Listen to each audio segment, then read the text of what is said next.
Salut à tous. Alors aujourd'hui je vous fais une petite vidéo parce que vous avez vu récemment je vous ai montré un boîtier mini NES spécial Raspberry Pi. Alors je sais des fois je dis Raspberry, des fois Raspberry. C'est un petit problème entre le P et le B. Donc vous inquiétez pas, c'est normal. Et donc je vous ai montré, d'ailleurs vous avez vu, il y avait le mini boîtier spécial pour la NES, il y a le mini boîtier NES en Lego. D'ailleurs moi-même j'ai un t-shirt avec une NES dessus. Et même sur les sites chinois, vous avez des reproductions de mini NES.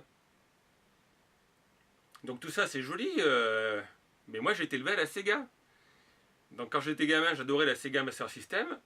Et la plus belle console que je trouve, hormis peut-être on va dire la Neo Geo, mais bon la Neo Geo c'est un cas à part, c'est la Mega Drive 1.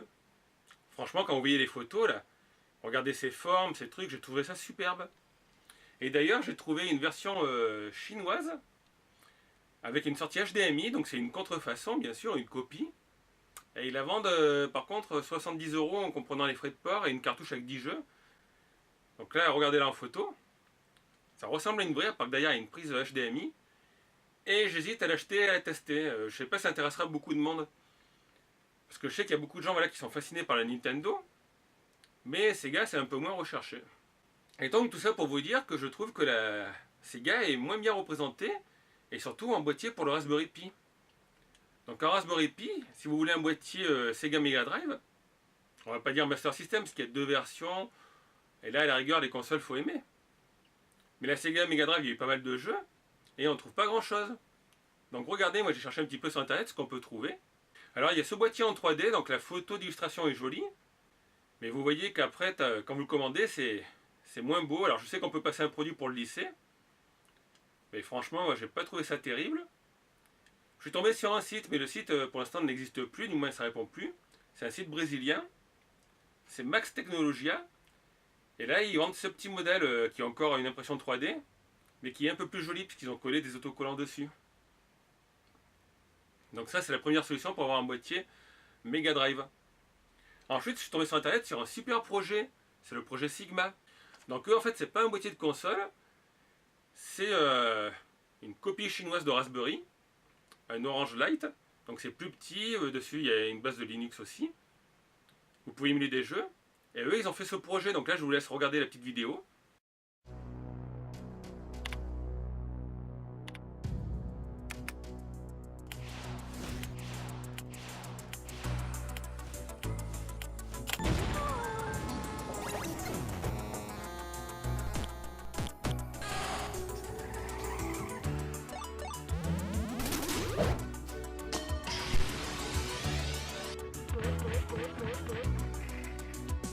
Introducing Retro Engine Sigma from Toyota. Retro styling, 4-core processor, and fits in the palm of your hand. USB port accepts any USB controllers, retro and modern. Micro USB port accepts an adapter for a third controller, a hub or a Bluetooth dongle. HDMI hookup directly to modern televisions. Comes with a 5-volt power supply which plugs into your wall. The Retro Engine Sigma. Retro gaming simplified. Donc là, vous voyez la page du projet Indiegogo. Et comme vous voyez, le projet a été financé à 625 753 $, donc il a été financé à 2854%. Ça, c'est pas mal. Bon, la vidéo, vous l'avez déjà vue. Donc le boîtier actuel, c'est celui-ci aujourd'hui. Je trouve qu'il a un air d'Atari, moi. Un Atari 2006. Et il est vendu 79 $. Donc malheureusement, ce boîtier, vous ne pouvez pas l'avoir. Il fallait avoir participé à l'époque dans les donateurs. Donc la machine émule un paquet de consoles. Vous avez Amstrad, Atari, Game Boy, Game Boy Advance, Game Gear, Lynx, MSX, Nintendo 64, Neo Geo, Neo Geo Pocket, Commodore, ça je suis fan de l'Amiga, Vectrex, Master System, Sega CD. Donc comme vous l'avez vu, pour la connectivité, il y avait la prise HDMI, deux câbles USB sur le côté uniquement, donc vous pouvez brancher que deux manettes, ou alors il faut utiliser un adaptateur avec l'expansion port. Apparemment le Bluetooth n'est pas intégré, il faut rajouter un petit dongle, alors que moi sur le Raspberry Pi 3, c'est déjà intégré.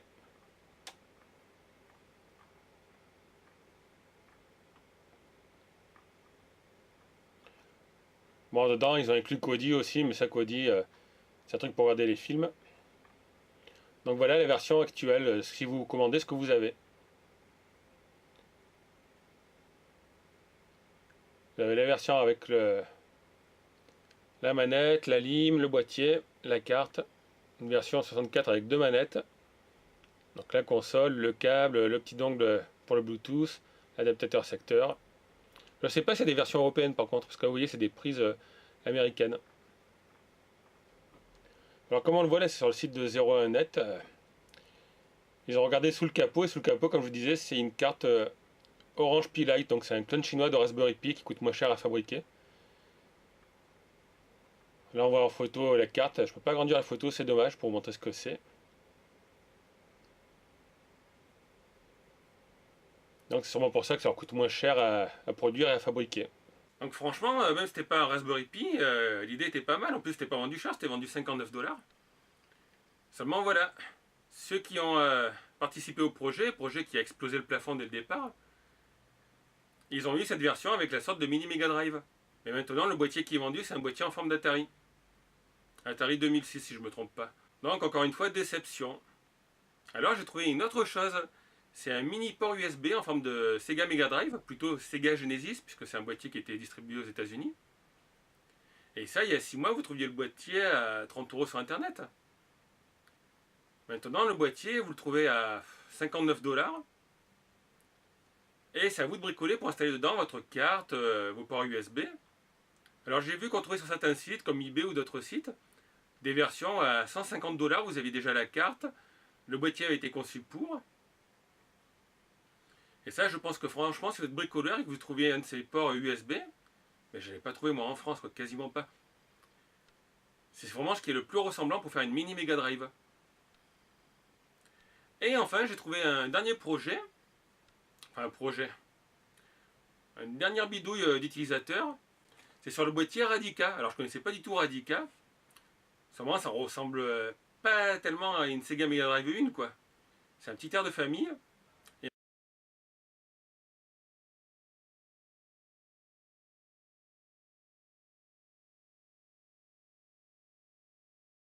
boîtier pour le Raspberry Pi et faire une mini Mega Drive.